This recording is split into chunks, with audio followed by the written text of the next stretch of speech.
Hi everybody, welcome back to our organizational behavior class, and today what we're going to do is we're going to talk about defining and managing diversity.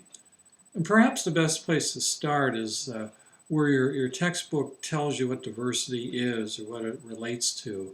And your author says that overall diversity pertains to a host of individual differences that make us all unique. A host of individual differences that make us all unique. All of us are different from one another, and we should celebrate those differences. Unfortunately, at times, those differences lead us to be treated in a poor fashion, in a bad fashion. And let me give you an idea here. Let me show you a couple of slides of some things that you saw when you were kids. So let's take a look. Let's take a look.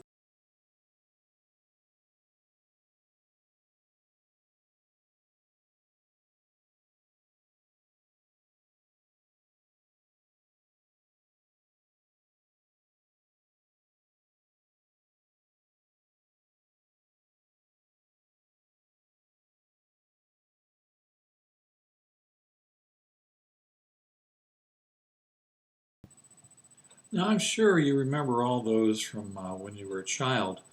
And if you look at it, you might say, well, what does organizational behavior have to do with a reindeer and an elephant and a swan? And you look and you say, well, why were they having problems? What was the issue in each of them? Well, in each of them, they were different. Rudolph had a red nose, Dumbo had those really long ears, and the duckling was not It's a 6 duckling. o'clock. The duckling was actually a swan. So what we saw is each of them ended up being treated poorly because each of them were different. So let's move on to the next point here, because again, you can see even as a young child you were shown some issues of diversity. You might not have known it, but shown some issues of diversity. And you can see how important it was for all three of those characters. Now, they were cartoon characters, but you can see how important it was for all three of them in their stories. But you can imagine how important it really is in true life to real human beings and their stories as well. So let's take a look at one of the major topics in the chapter here. It talks about organizational practices to help you manage diversity. Organizational practices to help you manage diversity. And the author here starts out with this first topic is to take a look at barriers and challenges. What are some of the barriers and challenges that you face with regard to diversity? And the author mentioned a couple of them, and in fact, it looks like at least 10 on my list. And I think there's probably more, but I think these 10 are probably pretty good starters. One of the barriers or challenges that you have in trying to manage diversity in the workplace is inaccurate stereotypes and prejudices. Inaccurate stereotypes and prejudices. You get the idea that because you haven't really judged a person based on who he or she really is, you haven't judged a person based on his or her performance, but rather you judged a person based on some pre-thought out prejudgments, your prejudices, etc. That's certainly not fair, and that's certainly going to hurt with regard to managing diversity. If you have employees, and you probably will, who will approach the job with these prejudgments, these prejudices, etc., that could hurt. They're thinking about various stereotypes, etc., that they've been taught or they think they've been taught, and that hurts with regard to your opportunities to manage diversity, to use it well. Let's take a look at another example here. The next example of a barrier challenge to managing diversity in a workplace is called ethnocentrism. Ethnocentrism. And I have a couple of stories here for you with regard to ethnocentrism. First, let me tell you what it is. That's basically the thought that you're the center of the world, you're the center of the universe, and everything else kind of goes around you, etc., and it looks upon you as being you're the right one, you're the model. We should all be like you. And sometimes people are ethnocentric and tend to be so. It's not a good thing to be ethnocentric, and it's certainly not a good thing to intend to be so. But you can also be ethnocentric and not intend to be it. For example, if you're in a workplace, you might have some thoughts based on how things have occurred in your life and think, well, that's the way everything should be. It happened to me, so it must be normal. It should happen to everybody else. And that's not true. Let me give you a couple of examples of it. My wife and I, when we got married, we eloped to Ireland. It was a wonderful time. We got a chance to go to a country we hadn't been to, and given my last name, Fogarty, you can tell I have some Irishman in me. And it was nice to go back and to see the country where my ancestors came from. One of the things that we did when we got there is we flew in, and we flew into Shannon Airport, which is one of the bigger cities there. Dublin's on one side and Shannon's on the other side of the island. And we flew into Shannon, and we rented a car, and we were going to be driving up to a castle that we were going to honeymoon in the northern part of Southern Ireland, and then we're going to be taking a train to Dublin to get married. And as we were driving, it occurred to us, of course, in the United States, we drive on the right-hand side of the road. And it occurred to us as soon as we got out there, oh my goodness, here in Ireland, they drive on the left-hand side of the road. In fact, the steering wheel's on the opposite side of the car from us. So I got in the car, and as we're driving, it kept in my mind that, my goodness, don't drive on the right, drive on the left. And as long as I was thinking about that, I did a good job. But there was one time that we were driving, my wife and I were out, and we're driving around, and we were trying to follow some directions, etc. And as I'm entering into an intersection, we're out in rural areas, there's far more sheep than people in these areas, and some old castles and other things like that. Really, really nice area. And we get to this one intersection of this 2-lane highway, and I'm about, I asked my wife, are we going straight or whatever? She had the map or whatever, and she said straight. So as I start to go through the intersection, all of a sudden she screams out. She said, no, we're supposed to turn left. So I'm already kind of in the intersection. The nice thing is there's no cars coming or going, at least in our street. So I quickly make this left-hand turn. Now, mind you, I'm quickly doing it, and I am not thinking. I am going on autopilot. And when I make the left-hand turn and I go into the lane, the road that I'm supposed to be on, of course, because I'm not thinking, I didn't pull into the left-hand lane. I pulled into the right-hand lane and almost had a head-on collision with a truck. It would have been a very, very short marriage for my wife and I had that indeed happened. And at the last minute, as I pulled over, it's like, oh my gosh, and I was able to adjust and not hit the truck. But why did that occur? Why did I, in that moment of haste, when I wasn't thinking, why did I turn into the right-hand lane as opposed to into the left? Well, that's because of ethnocentrism. Ethnocentrism is something that we all have. Don't be upset if you have it, because virtually everybody does. You just have to manage it. But we all have it, and it basically says, well, our experiences say this is the way things are supposed to be. So throughout my whole life, things were supposed to be that you would be driving on the right-hand side of the road. So as I make this quick turn and I'm not thinking, where do I go? I go where we're supposed to go, where we always go. I went into the right-hand lane and almost had that head-on collision with a truck because I'm supposed to be in the left lane. So there's an example of how you can be ethnocentric and not intend to be. I mean, I certainly wanted to follow the rules. I didn't want to kill my wife and I didn't want to have an accident, didn't want to hurt somebody else in the truck that was coming towards us. But in that split second, what did I do? I defaulted to these ethnocentric values that I had, the ethnocentric learnings I had. That happens in the workplace too. Again, ethnocentrism doesn't have to be something that you intentionally do and say the world is surrounding me and everybody has to do it my way. You can say, hey, I recognize that's not the right thing to do, but there are times you're not going to think, and in those times when you don't think, you probably will revert to your ethnocentric ways. Let me give you one more example here of what happened to me. Again, I'm trying, I hope, in life to be good with regard to diversity and not be ethnocentric. I was teaching a class at the University of Pittsburgh, and it was an evening class, and I believe it was an MBA class. And in this classroom, we had chairs, our desks and tables that were kind of in little upside down U's, and they were set up in 3 rows.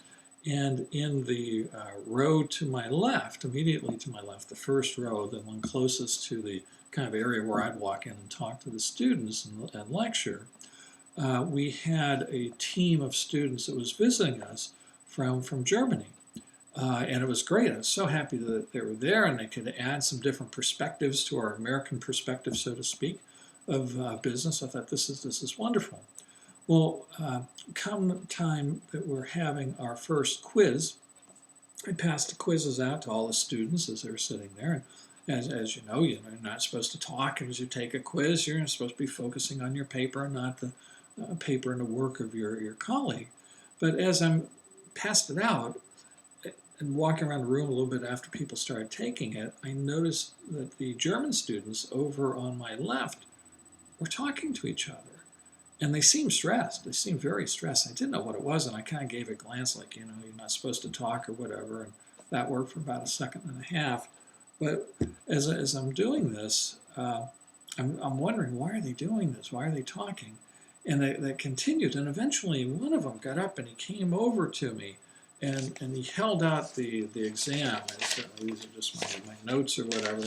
But he held out the exam and he said, "We don't understand something." I'm thinking, my goodness, what? I thought the exam was fairly well written, and I know that English is not your first language, but all of you speak really, really good English. In fact, better than my English, and I'm sure that you read it as well. So what's the problem?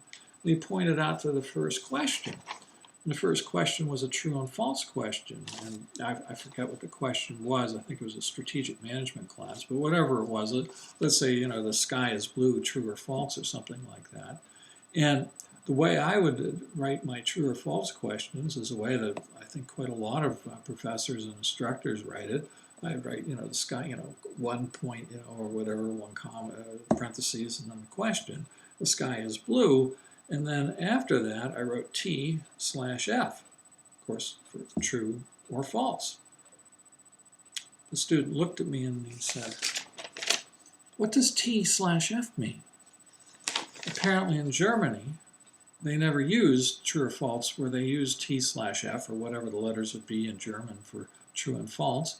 They always wrote it out. So they're looking at this T/F, what does that mean? So here's another example. I mean, clearly I did not intend to be ethnocentric here. Clearly I did not intend to trip up the German students that were in my class. But why did I write T/F? I just assumed everybody did that because that's the way I had been taught. That's what I've seen over the years.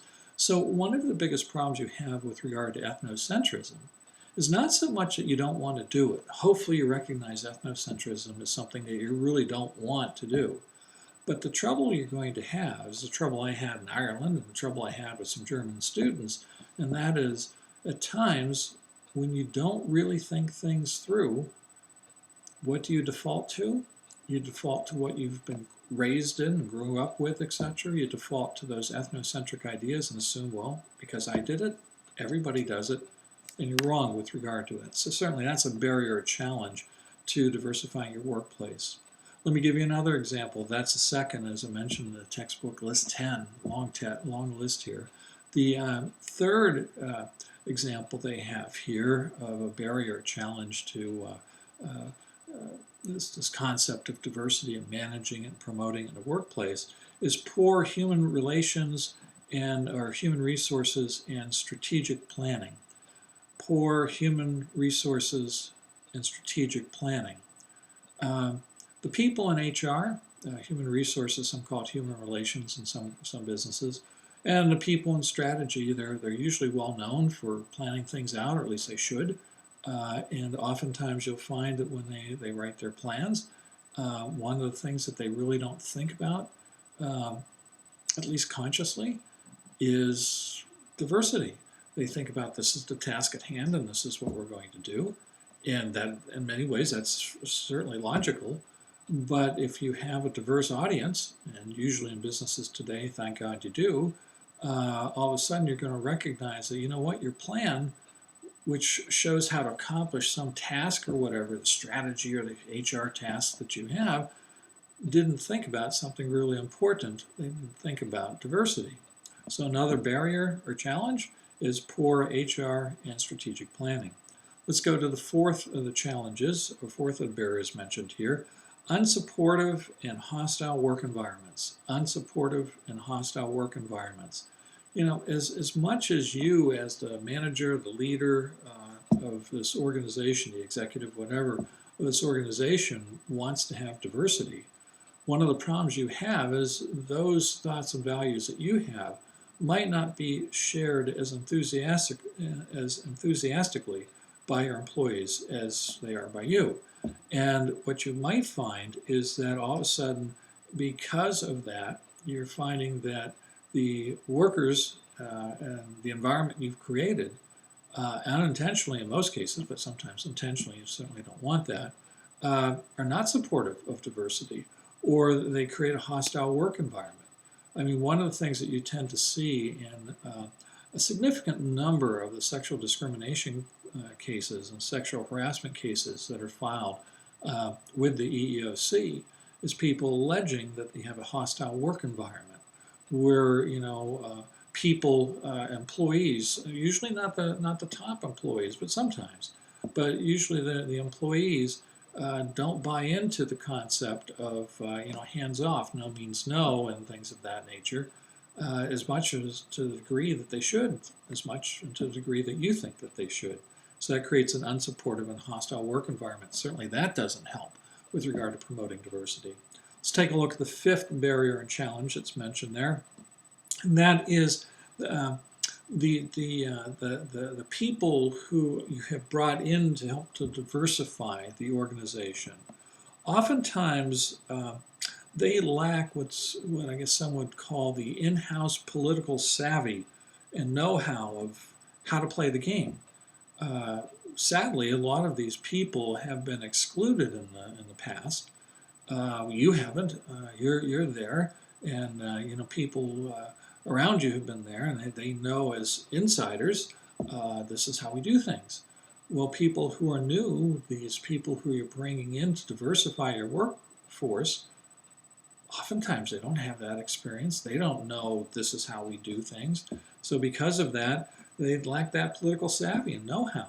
And oftentimes it turns out some of the things, the way you did things, aren't good anyway. But nonetheless, they don't know, and because they don't know, you know, on Friday, you know, for lunch, everybody meets over here as opposed to over there. They don't know. They haven't been here before. All of a sudden, now they have, in a sense, to the others, they've ostracized themselves. They didn't mean to, but they did. Why? Because they weren't insiders. They didn't know what the rules were. They lacked that political savviness, etc. They lacked the know-how. That was number 5. Let's take a look at the 6th barrier mentioned by our book, and that is the barrier of trying to balance career and family. Balance career and family. Let's face it, all of us trying to do that, right? Most of my life, in my adult working life, you know, I had two young sons at home. And, you know, both my wife and I, you know, we trying to balance our careers, etc., trying to balance what we're trying to do in our marriage, and trying to balance taking care of the boys that we had, the young children that we had. That's really hard. And in the midst of that, you're telling me now on top of it, you want me to start to look at and appreciate and work for diversity. Great thing to do, but that's just one more task I now have, and I already have a full plate. So again, balancing career and family can make diversifying a workforce kind of difficult, not just for you, but again for your employees, your workers. Let's take a look at the 7th barrier to diversity, and that is fears of what's called reverse discrimination. Reverse discrimination. Reverse discrimination is where you're discriminating against the majority. Usually discrimination occurs, sadly, we shouldn't have discrimination at all, and sadly it normally occurs against the minorities there. Or reverse discrimination is where you have discrimination against the majority. Well, nobody likes discrimination. The minority certainly doesn't, and the majority doesn't. So what you tend to find is when you go into the workplace and say, okay, we're going to diversify, you might have some employees who are in the majority who are now scared because they're thinking this diversity is going to threaten them, that they're now going to be the ones who are going to be discriminated against. You don't want to discriminate against anybody, but nonetheless, that's a fear, and is the fear that they have, whether it's real or unreal, whether it's well-founded or not, is that going to impact your ability to implement a diversifying type of plan or program strategy? Sure it is. So that's another of the barriers that are mentioned. Let's go to number 8. The eighth, and again we have 10 of them. The 8th barrier or challenge mentioned by the book is in business, sadly, diversity has a low priority because most businesses are focusing on making money. And more studies have shown, in fact, lots of studies have shown, that by diversifying your workforce, you actually make your business better and you actually make more money. Most people in business don't see it that way, or at least a significant number don't see it that way, and they're focusing only on making the next buck. And when they do that, one of the things they're not focusing on anymore is helping to diversify the workplace. Well, again, that's wrong. Again, diversifying your workforce, bringing diversity in the workforce, has shown itself to be a very successful tactic to make the business more successful, but a lot of people don't know that. So because they're focusing on money and not on people, you find that diversifying the workforce can be harder. It's a barrier, certainly. Let's go to number 9. The 9th barrier or challenge to diversifying is outdated employee appraisals and reward systems, as well as outdated employment forms or forms within the company you had. For example, a lot of businesses have appraisal systems, incentive systems, etc. This is how we're going to appraise your work, whether you did good, bad, or ugly, etc. Then we're going to give you some sort of reward, some sort of incentive based on it. And oftentimes you'll find that some of the older ones, some of the older appraisal systems and reward systems, etc., are not based upon diversity. They're based upon some older thoughts that are outdated and were wrong, and that will end up hurting your desire to diversify as opposed to helping. Notice I also said in this outdated forms. I'm an attorney, and one of the things that I know is that every business has forms, lots of forms. And most of them are on the computer, but there's still some printed forms in even the most technological savvy offices. And sadly, most of the forms, the ones you use day in and day out, particularly the ones that are associated with employees, often haven't been changed or updated in years. And they will ask some really horrendous questions, which maybe in the 1960s and earlier, somebody thought was okay. The law didn't say you couldn't ask them. But today, people find them offensive. And in many cases, they're illegal. So be careful, even with regard to forms. The classic example is employment applications. It's amazing, how many employment application forms I have seen. Some that I even filled out, some I helped my kids fill out, some I helped my students with, some that my clients had. That, honestly, these things were probably, typed up and printed or whatever, 30 years ago.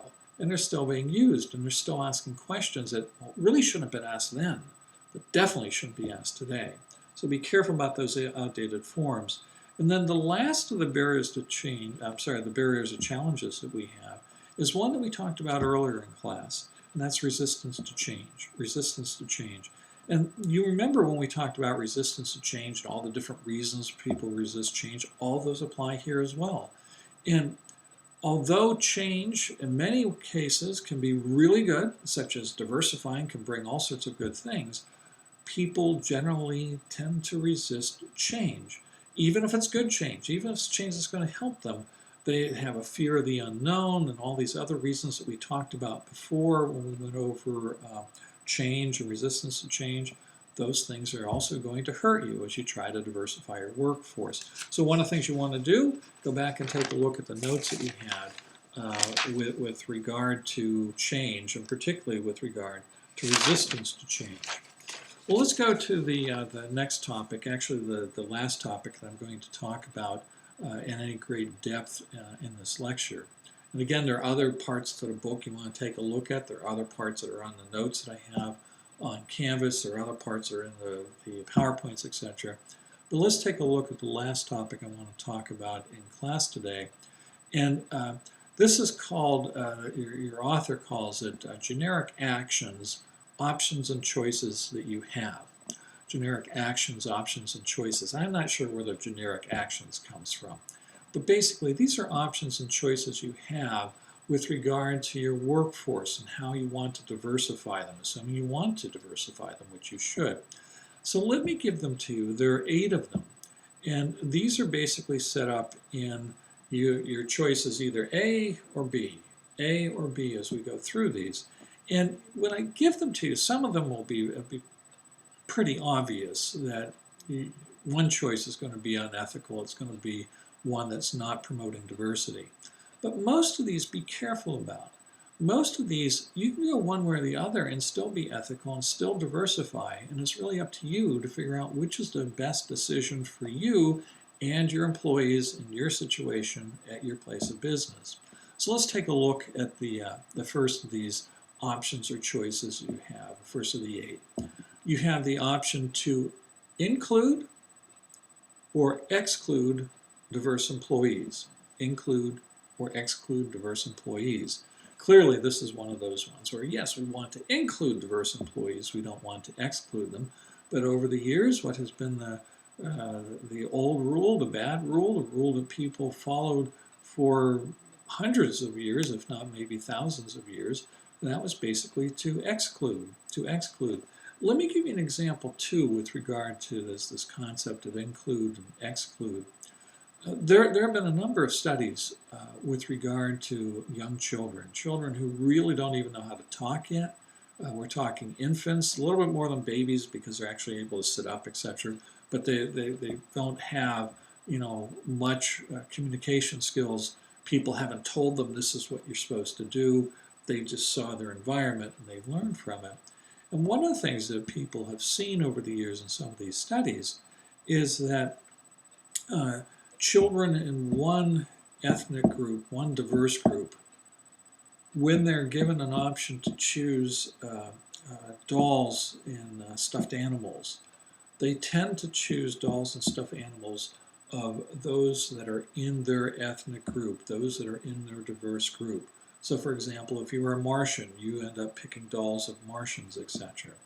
So one of the problems that we have, and then you exclude the others. Oh, I don't want to play with the dolls from Saturn and Venus. I just want to play with the dolls from Mars. One of the problems you have in this concept of include or exclude, we know we should include, but over the years something has built up in us, literally from the time we're infants, before people have even told us some of the discriminatory thoughts that they might have. We have this natural desire, I guess, to include those who are similar to us and exclude those who aren't. One other example I'll give to you on that is think how many times when you go into, say, a lunchroom or something like that, think how many times you tend to find people breaking up into these diverse groups. Group A, where people who look like or act like or come from the same area, or over here, or Group B, where people act like they're here. We tend to include people who are like us and exclude those who aren't. We exclude Rudolph the Red-Nosed Reindeer because he has a red nose. We exclude Dumbo because of the big ears. We exclude the swan because, well, you're a swan and you're not a duck. You don't want to do that. So we know the answer here, but it's not as easy to implement it as you might think. Let's go to the second option and choice. The second is to deny that differences exist between people, to deny that differences and even problems exist between people. And the second is the second choice to deny they exist. The second is to acknowledge that they exist and to use and address them. To acknowledge that they exist and to use and address them. This is not an easy thing to do. For example, again, I'm going to use Martians and people from Venus or aliens or whatever from Venus. Let's say that on Mars people run fast, whereas on Venus, people don't run nearly as fast. So when you're looking at this and you're trying to put together a team, should you acknowledge that the people from Venus don't run as fast, or should you just deny that that difference exists at all and assume everybody runs as fast as Martians? That's something you have to look at, because if you acknowledge that the differences exist and then try to use and address them, some people are going to say, wait a minute, aren't you discriminating? Aren't you telling me, hey, I know I'm slow. I don't like you telling me I'm slow. So you want to be careful about that. But again, it's a choice. Again, do you acknowledge the differences exist, or do you, and use them, etc., or do you deny that those differences exist? Let's go to the next of the options that you have. The next, do you assimilate the diverse parties into a melting pot? Assimilate them into a melting pot? Or do you retain their differences? Do you retain their differences? Do you bring them together in a melting pot, or do you retain their differences? Let me give you an example of this. And I think that you've heard in the United States, we oftentimes say, oh, we're a melting pot. Well, here's a difference for you. Let's say that you have a whole bunch of vegetables, right? Now, you can take all your vegetables and you can put them into a blender and make a smoothie, a really delicious smoothie. But what have you done? You've brought all of them together into one. Or instead of making a smoothie, you can eat a salad where they're all together, but they're still separate. You can see, here's the tomato, and here's the lettuce, and here's the onion, etc., like that in it. Which way are you going to go? Are you going to try to bring everybody together into that melting pot, make the smoothie, or are you going to keep everybody together, but you're going to recognize their differences, etc., kind of keep them somewhat separate, or look at them in a separate way, or you're going to look at them as a salad? Now, along this line, I want you to think about this. Another reason we want to have diversity is, think about this. Think if you're building a house.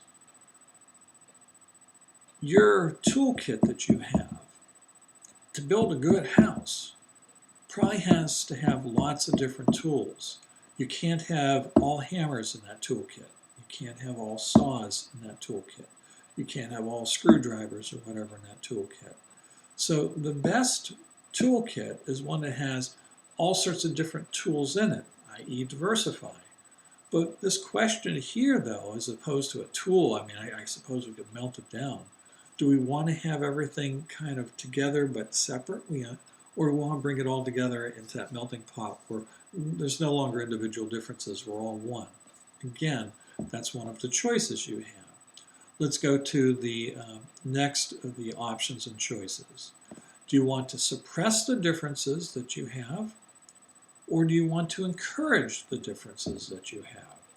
You have a diverse workforce. Do you want to suppress it? Because, for example, you might have people in your workforce that belong to two different religions, and the two religions hate each other. They've been at war for centuries with each other. So do you want to suppress their differences? Or do you want to encourage their differences and tell the one person from this religion, yes, indeed, go ahead and dress that way and celebrate in the way that you do, and the other one, no, you dress your way and you celebrate that way? You can see it. There's some goods and bads to both these. It's not as easy a decision to make. Let's take a look at the next of the options, number 5 of the 8 that we're going to look at. The 5th option is, do you isolate or do you integrate? Do you isolate or do you integrate? Do I take all the hammers and I put them over here, or do I integrate all the tools into that toolkit, etc.? What are we going to do? Now, I think in most cases you're going to recognize you want to integrate. You want to bring these different parts together. But you might also find there are times that your employees, even those from the diverse groups, might not want to be with other people from the other groups. They feel more comfortable, perhaps, with someone. A hammer might feel more comfortable with a hammer as opposed to a saw. What's right and wrong? Again, it's each individual person, the differences, etc., but certainly something you have to look at and you have to make a determination. Let's take a look at, that was the 5th of these 8 options or choices. Let's go to number 6. The 6th, do you want to merely tolerate the differences in the workplace that you have, or do you want to value them? Do you want to tolerate them, or do you want to value them? I think the answer is you probably want to value them, right? But a lot of places, if you value employee A, and employee A thinks one way, and employee B thinks a completely different way, if you value A, B is going to think you don't like me, you don't like my group. And I'm not saying that's going to happen, but it's possible. And you have to sit there and you have to figure out, do I merely tolerate their differences, or do I value their differences? And I think that, again, value is probably the better way. But how do you do so in a way that everybody pretty much is going to be happy with regard to it? Well, let's go to the seventh of these options and choices mentioned by your book. Do you build relationships to build diversity? Do you build relationships to build the diversity? Or do you want to remain the same? Do you want to build new relationships to build diversity, or do you want to remain the same? Well, there you go. Now you think, okay, we want to build diversity, right? Well, there are some groups, maybe the Martians or the Venusians or whatever, they really like their group, and they want to keep their group and their values and to be different, etc. So do we want to build relationships to build diversity, or do we want to remain the same, or to some degree remain the same? I think you, again, probably want to build diversity, but there are going to be times that people are going to want to remain the same because they value the same. And if you try to take them away from that, they might not be happy. They might think, well, you're against my group because you're trying to make me interact with somebody that I don't want to. Again, probably you want to, build diversity, but you're going to have this problem in the workforce. And the last of the options and choices that are mentioned by your book, do you want to foster mutual adaptation? Do you want to foster mutual adaptation, or do you want to foster unilateral adaptations? Do you want to foster mutual adaptation, or do you want to foster unilateral adaptations? Now, what we're talking about here is mutual adaptation is you want everybody to adjust to the mix. We're all going to adjust to each other. Or do you want to adopt unilateral adaptation, where every employee is again looked upon as being different, and that's good, right? Every employee is looked upon as being different. It's almost going back to that again. Do we want to have a salad, or do we want to have a smoothie? Are we going to look at mutual adaptation or unilateral? Should each individual employee unilaterally adapt to the situation? Should we all come together and adapt? Again, you're probably looking more towards mutual, but it could be. It could be situations where all of a sudden, unilateral might be the way to go. So the overall, this is where I'm going to end my lecture here. The overall point that we have here is that I think everybody should want to diversify. They should want, and I'm talking about diversify their workforce, etc. They should want to have diversity in the workplace. But to manage it, to promote it, is not easy. There are a lot of tough choices that have to be made. And even if you try your very best to do the best, you're not going to make all the right choices. You're going to be driving in Ireland one day, and instead of turning into the left lane, you're going to turn into the right. So you want to be really careful as you go through, recognizing that, yes, indeed, I want to have diversity, but it's going to be a tough road for me. I'm going to have to learn, and I'm going to have to work to get it done. But in the end, it's going to be worth it, not just for me, but for everybody. The last thing, too, I want to leave you with, and this isn't part of the lecture, so to speak. There are a lot of different businesses that take a lot of different approaches to diversifying. And I want to mention a TV show that you have seen or probably have seen before. Let me bring that slide up, and then let me mention something about it.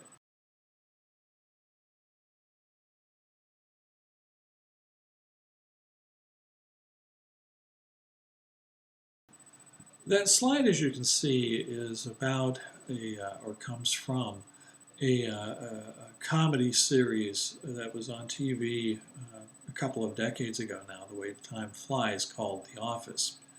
And a lot of people, find The Office to be funny, etc. I know that many of the cases I enjoyed many of the episodes and laughed. There's some episodes I didn't like, but overall I thought it was a pretty good series. And I think quite a few people are kind of in the same boat. It was pretty popular while it was on.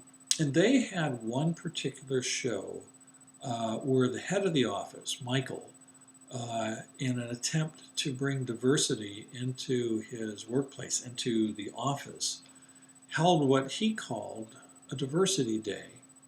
And this episode is called Diversity Day. It might be called Diversity Days, but I think it's Diversity Day. And you can find this on YouTube and some of the other sites that are like that. If you go to YouTube, just type in The Office and Diversity Day, and it'll take you to either scenes from it, and you might even be able to watch it. You might have to pay it to watch it. Might even be able to find it on some other website where you can rent it or whatever. But one of the things I want to mention about that is in Diversity Day, we have Michael, and again, this is supposed to be a comedy, so it involves something that's not necessarily something you want to laugh about, and it was talking about diversity.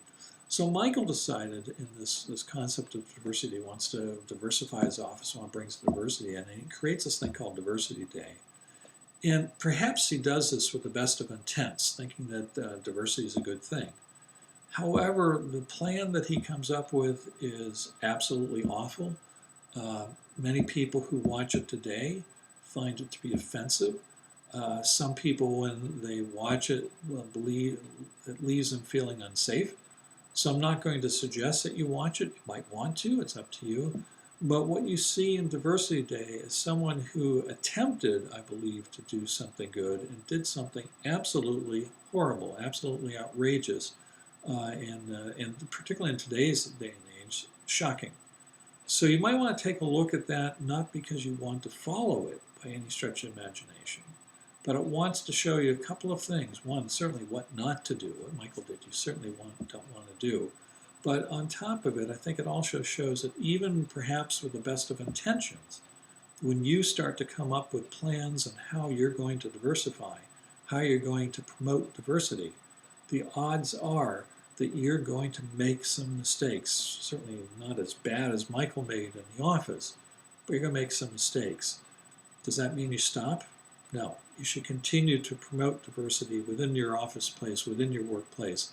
You just want to become smarter. And you certainly don't want to do what Michael did in The Office. Well, that finishes up my lecture on diversity. Again, you want to take a look at some of the other materials that are in the book, some of the other materials that are in my notes, and also in the PowerPoints.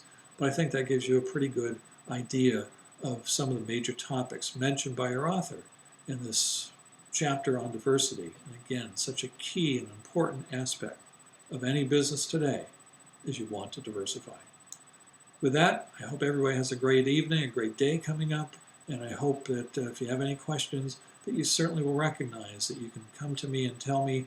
You can shoot me an email, you can mention in class, because one of the things I've said so often in class is I absolutely love teaching, and the best part about teaching is helping students. Have a good day, everybody. Bye-bye.